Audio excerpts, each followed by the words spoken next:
আসসালামু আলাইকুম রহমতুল্লাহ।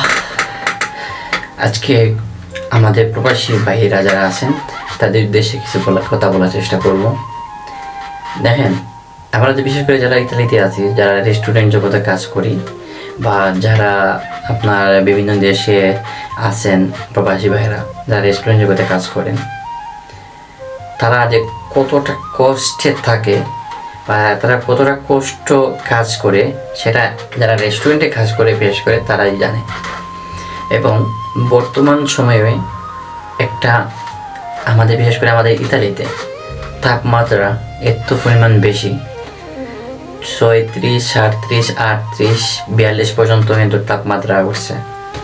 এই গরমের মধ্যে আবার আমরা যারা রেস্টুরেন্ট সেক্টরে কাজ করি তারা দেখা গেছে যে এই গরমের মধ্যেই আমার কুচিনাতে কাজ করতে হয়, রান্নাবান্না করতে হয়।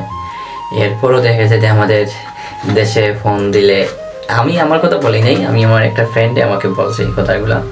সো আমার খুবই কষ্ট লাগলো এই কথাটা শুনে তার। তো ভাবলাম যে সবাইকে এই জিনিসটা শেয়ার করি। আমি বলবো না যে আমি ফ্যামিলির বিরুদ্ধে কথা বলতেছি বা আপনারা ফ্যামিলির বিরুদ্ধে করেন, এটা আমি বলবো না। দেখেন, সবাই চেষ্টা করবে সব সময়। দেখেন ভাই, আজকে যারা প্রবাসী বিশেষ করে যারা আছে বা যারা কাজ করতেছে, সব টাকা করে বেশিরভাগ টাকা দেখা গেছে যে ফ্যামিলির কাছে দেওয়া যায়। সো যাওয়ার পরে সবার অবহেলার পাত্র হতে হয়। সবাইকে আমি বলবো যে সবাই সতর্ক থাকেন। হ্যাঁ, মা বাবার যত্ন করেন, ভাই বোনদের যত্ন করেন, আগলে রাখেন, সেটা অবশ্যই।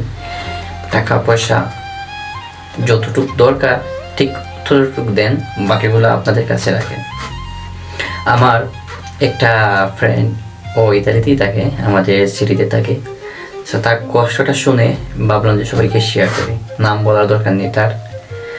তো টাকা পয়সা ইতালি থেকে যারা রুজি করছে 10 বছর, সব টাকা পয়সা দিয়ে দিছে।